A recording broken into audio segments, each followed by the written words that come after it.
नमस्कार बच्चों। आज हम वाणिज्य विषय के एक महत्वपूर्ण टॉपिक को समझेंगे। हमारा विषय है निर्देशन की विशेषताएं अथवा प्रकृति। बच्चों, किसी भी संस्था, विद्यालय, व्यापार या कार्यालय में केवल कर्मचारियों की नियुक्ति कर देना ही पर्याप्त नहीं होता। असल बात यह होती है कि उन सभी लोगों से सही तरीके से काम कैसे लिया जाए।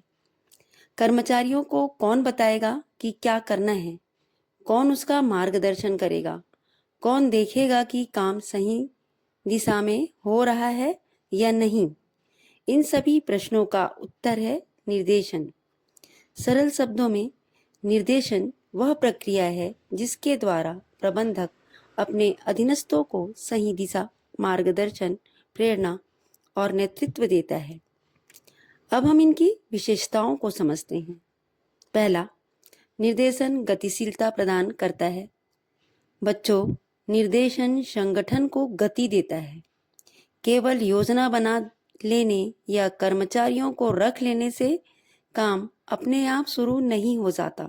जैसे यदि किसी विद्यालय में शिक्षक, विद्यार्थी, पुस्तकें और कक्षाएं सब हों, लेकिन किसी को यह ना बताया जाए कि क्या करना है, कैसे करना है और कब करना है, तो विद्यालय की व्यवस्था सही ढंग से नहीं चल पाएगी।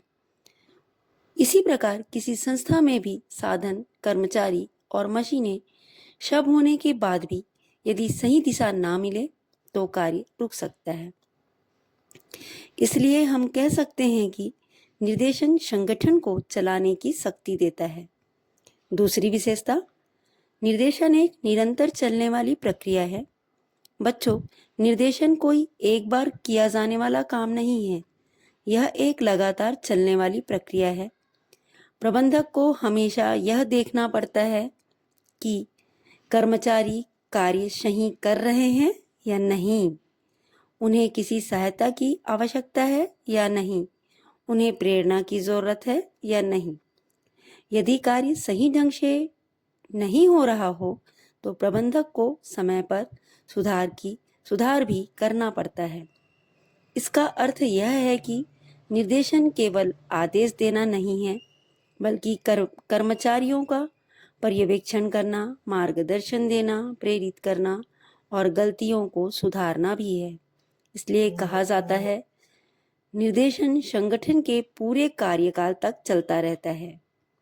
तीसरी विशेषता, निर्देशन प्रबंध के प्रत्येक स्तर पर आवश्यक होता है। बच्चों, निर्देशन केवल बड़े अधिकारियों तक सीमित नहीं होता, यह प्रबंध के हर स्तर पर आवश्यक होता है। किसी भी संस्था में सामान्यतः 3 स्तर होते हैं। उच्च स्तरीय प्रबंधक जो बड़े निर्णय लेते हैं, मध्यम स्तरीय प्रबंधक जो ऊपर से निर्देश लेकर नीचे तक पहुंचाते हैं, निम्न स्तरीय प्रबंधक जो वास्तविक कार्य करने वाले कर्मचारियों का मार्गदर्शन करते हैं। इस प्रकार ऊपर से नीचे तक हर स्तर पर निर्देशन की आवश्यकता होती है। तो बच्चों, आज हमने जाना निर्देशन संगठन को गति देता है। यह एक निरंतर चलने वाली प्रक्रिया है। यह प्रबंध के प्रत्येक स्तर पर आवश्यक होता है।